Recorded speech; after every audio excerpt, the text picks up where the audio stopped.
Alright guys, game number 2 between Gameslayer and Junithorn. Gameslayer took the first one in a kind of sluggish victory. He got there eventually. Would recommend avoiding power surging his own glass this time.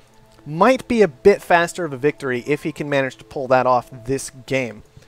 Let's see. Plenty of silicon available. Not really so much on the carbon. And then of course there's like one good aluminum tile. And then some aluminum tiles with adjacency. Look, guys, it's another... I always get blamed for terrible map gen, and that's reasonable. I like making dumb maps. Gameslayer gonna found Scavenger again. No real good way to punish him this time. Although, frankly, like, it would be so tempting just to drop Scavenger in the middle of this, grab that, and then, like, that aluminum. Oh, look at that! Look at that! Junithorn with the small punish. There's still carbon available. Like, there's still carbon available for him. Gameslayer's not just knocked out of the game there. But it's not really great. Now, if I were Junithorn, I wouldn't have taken this tile. Like, he did not learn his lesson from last game at all yet. Thankfully for him this time, he is robotic, so the aluminum's not going to be as hard of a punish. And frankly, he needs to sell down these electronics right now and push to that upgrade, because that's how it works. Junithorn has decided to try and drive up that carbon price, interestingly enough. That's not really going to work out so well for him, as Gameslayer does have plenty of carbon available. Probably going to want to sell that down fairly quickly and go ahead and push into an upgrade. Gotta be careful with stuff like that. Oh, Gameslayer's got the upgrade ready to go. Junithorn, what you going to do? Okay, now is when you sell. Now is when you do the sell. Just sell it all. Just be like, nope. Get the money. Hit the upgrade button. You got it, Junithorn. Go for it. Hit the button. It's right here. There it is. Upgrade. Upgrade. It's right here. It says upgrade. It's wonderful. Yes, excellent. Okay. That's happened. Both players safely to headquarter level 2 this game.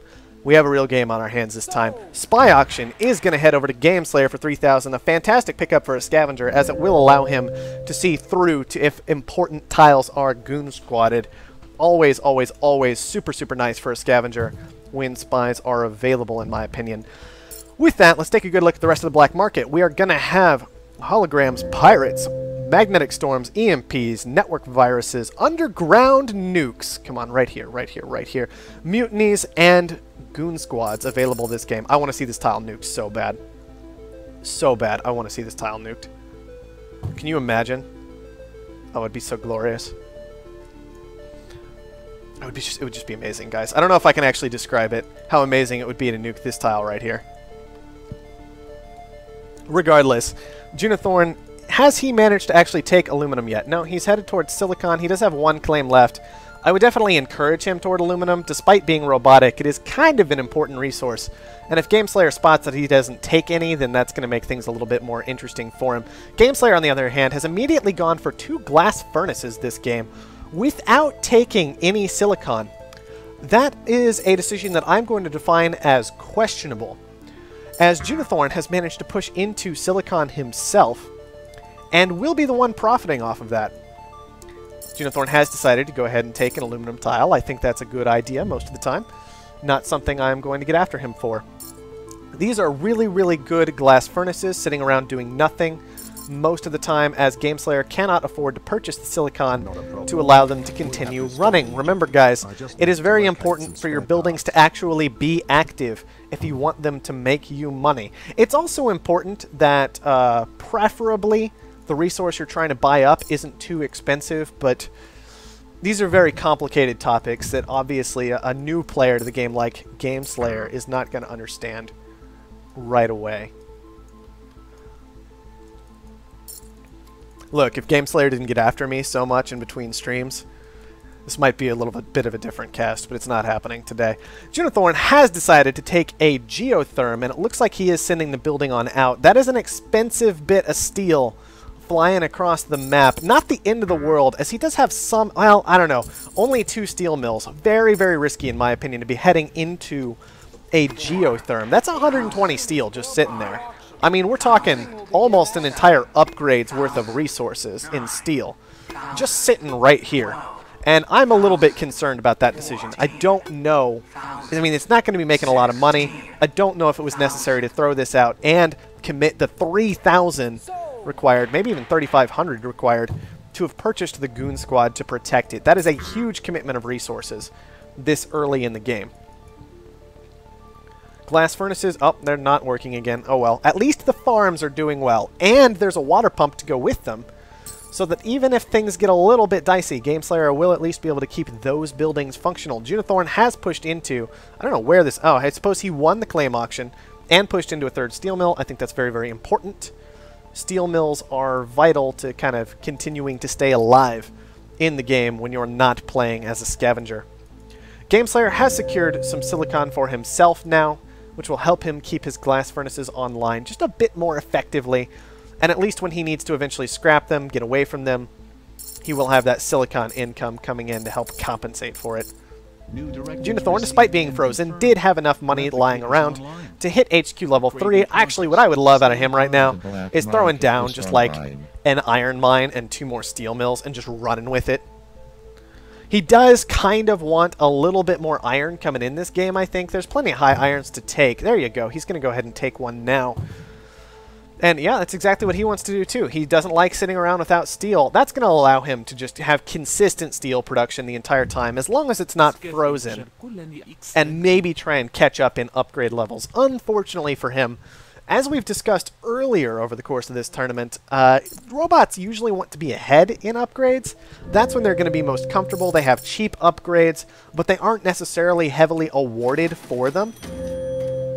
But they aren't punished for taking them either, because they don't have life support costs. So robots like to be ahead on upgrades, fly through those very quickly, and use that as one of the main sources of an advantage they can get in a 1v1 situation. Wow, it doesn't even have enough power with this geotherm yet to cover all of his buildings as they're getting unfrozen. That's interesting. It's all these freighters in the air too, costing a lot of money. A lot of freighters in the air right now. Gameslayer has actually decided to go into electronics factories as his level 4 building. And once again, that's an interesting decision. They are making plenty of money right now. I have to give him that. They are making plenty of money at $58 a piece. However, one thing you need to consider when you have built electronics factories is that you are allowing the robot to have maybe a bit easier upgrades. Gameslayer is going to compensate for this by just never letting Junithorn have his steel mills running. He's got that spy down. He is going to be able to tell if and when a Goon Squad hits in this area. He's going to take that auction for 7,000. Junithorn perhaps a bit distracted by the fact that his entire economy is in shambles purely because EMPs are pretty good and steel is kind of important. Gameslayer is going to use that extra claim to get a little bit more water. Probably a good idea. Can't fault him for that one. Should work out reasonably well. I do like that Junithorn just kind of immediately is like, you know what, I'm tired of getting EMP'd. I'm going to EMP you and see how you feel about it. Unfortunately, Gameslayer is not going to care all that much, right? Like his glass furnaces were barely making money and functional in the first place. It just means the electronics are going to be more expensive, and the water, it's mediocre at best, the water and the food, so the EMP is not going to hurt Gameslayer all that badly, and he should be able to fairly easily still move on forward to HQ level 5 despite it. Alright, Junithorn, looking for that upgrade. He's only about $5,000 away from it. Certainly not a bad thing, as long as he can actually have these steel mills functional. He should be able to press through to it before too long. He also does have an electronics factory of his own chugging away. Trying to keep him in the game. Oh, look at that! It's too little, too late, but oh man, look at that. Trace quarry. Oh man, Gameslayer. Look how much you're actually pulling in for carbon. Less than 2. Less than 2 carbon a second. So even with Gameslayer already being HQ level 5, it might be quite some time before he manages to put an Offworld up and really be able to utilize that level 5 advantage. Sitting around with 5 claims, hasn't decided what to do with them yet. That could make things a little bit more interesting. I love that nuke. I love that nuke. Oh man, I just want to see 2 more nukes now. Just nuke, nuke. Figured that out, Gameslayer. Could be hilarious. Gameslayer, once again, in his classic D levels of debt. This is just the typical Gameslayer play. He much prefers not having access to the black market, finds it a bit of a distraction, and definitely doesn't want to have to worry about it over the duration of the late game. It's understandable. Alright, Junithorn. Going to be looking for HQ level 5 as fast as he can. He is still a long ways away from it. That level is going to be expensive. You can see aluminum is up at this $90 price, and unfortunately, he's probably overcompensating for that fact. Aluminum very expensive in the moment. However, Gameslayer not going to be using up too much of it. He is going to be pulling in 2 a second at any given time. And so 3 claims on over 2 kind of weak aluminum tiles that are going to be very difficult to transition away from might not be the best of ideas. 2, I could have understood, especially 2 earlier in the game. That would have been very reasonable to me. 3, that is a lot. That is a lot. These will probably eventually have to turn into something like solar panels. It's just, I'm a bit nervous. Hopefully he'll be able to hit 5 quickly off of this, though. Take some real advantage off of it and push himself back into this game. Alright. Solar panels down are going to be a very, very good decision to push out of that D levels of debt. It will give Gameslayer that aspect of the game back, perhaps allow him to make good use of his scavenger advantage. Now, we were talking about Junithorn with maybe a bit of an overcommitment to aluminum. Gameslayer over here has 5 tiles currently committed to carbon and is still only pulling in less than 5 carbon a second, burning a significant amount of it in those electronics factories. Junithorn actually halfway to the money he would need in order to hit Gameslayer, and where was that nuke once again on carbon? That is kind of amusing to me. I like it.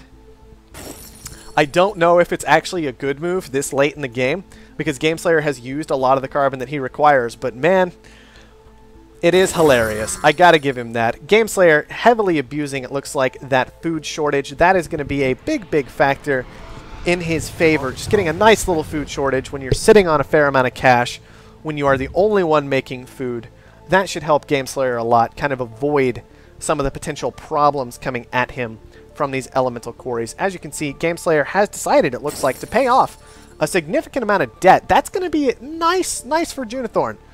Gameslayer having to commit money, it looks like, actual money, I believe, into paying down debt. Oh, and to getting down this Offworld. That's where a lot of it went. That's where the money went. He's got this Offworld down. He's got the Goon Squad up.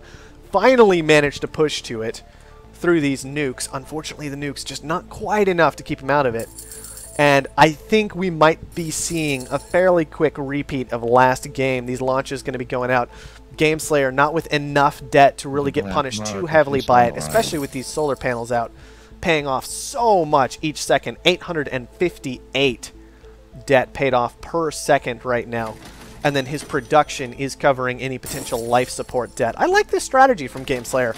Just a little life support here, a little life support there, plenty of power, and then trying to press on through and be able to ignore debt with this Offworld. It's good stuff. Cold Fusion coming out.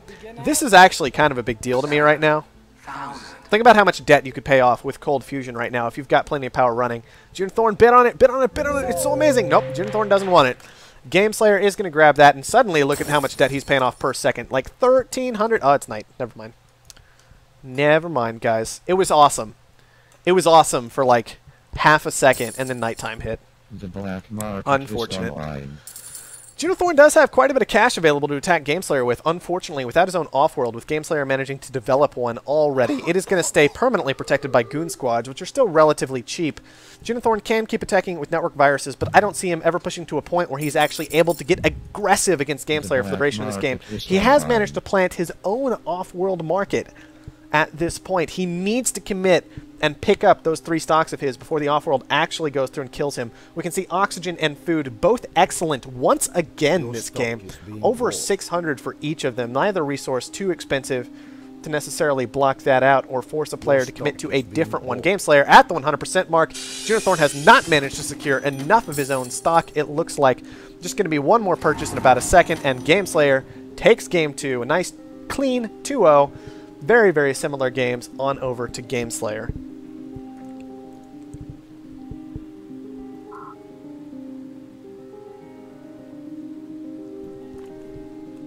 Alright, guys. That is going to do it. Junithorn saying he's a bit out of practice, which is fine. 1v1s are difficult, and Junithorn had the misfortune to be thrown against a strong player in round 1. Of course, we do have a lot of strong players in this tournament, so I don't know if it's necessarily too bad. But Gameslayer, he will punish you. He will get the job done. It might be a bit roundabout. It might be a bit questionable, but the job will get done eventually. Alright, I don't know if there's too much to look at that game again. We covered most of it most of the time. I really don't like, and I think you can see it each and every time we see it, these fast geotherms in 1v1. Like on HQ level 2, on HQ level 3, these really seem to be slowing people down unless they've gone expansive. And even as an expansive player, they're expensive. Like, these guys, they really just cost so much, and they don't give you anything except some debt alleviation. And that's it, right? That's all they're going to give you. They don't give you any cold hard cash. They don't help you push to an upgrade any more effectively most of the time. A lot of the times, we could see even Gameslayer, with his ridiculous debt, never really had debt problems either game. So I really feel like we're going to need to see players stop going for these fast geotherms if they want to stay competitive in this tournament. Nevertheless, Junithorn did manage to push to his own Offworld that game, so that was definitely a good thing to see. Unfortunately, Offworld's just so exceedingly powerful that the first launch from Gameslayer was enough to be the nail in the coffin for Junithorn. He could never quite manage to catch up and stabilize to push the game to a bit more interesting position. Alright guys, that is going to wrap up everything we've got going today. What low notes? These aren't low notes. These are just helpful tips and advice for people. Come on, Gameslayer. You want me to end on a high note? I can't wait to see Qubit crush people next round. That would be a high note. I guess before we wrap up, we can take a look at Blues is who Gameslayer is going to have to face in the next round. I don't know. Blues was kind of on point last night. And if Gameslayer, he's going to have to touch a few things up to go up against Blues and actually manage to take him out if he wants a shot at the semifinals. That'll be interesting to see. Other rounds that we do have confirmed for this tournament, this was the last game to be played. We've got PB Head and Adept X7 in round 2, Gameslayer and Blues, as we already talked about. Qubit is going to be up against King Morgan, and then finally we're going to have Soren Johnson and Black Magic at the bottom of the bracket. Looking forward to those games, guys. Those should be interesting. Those should mostly be, like, really good games, honestly. I'm kind of excited to see what happens with them. For now,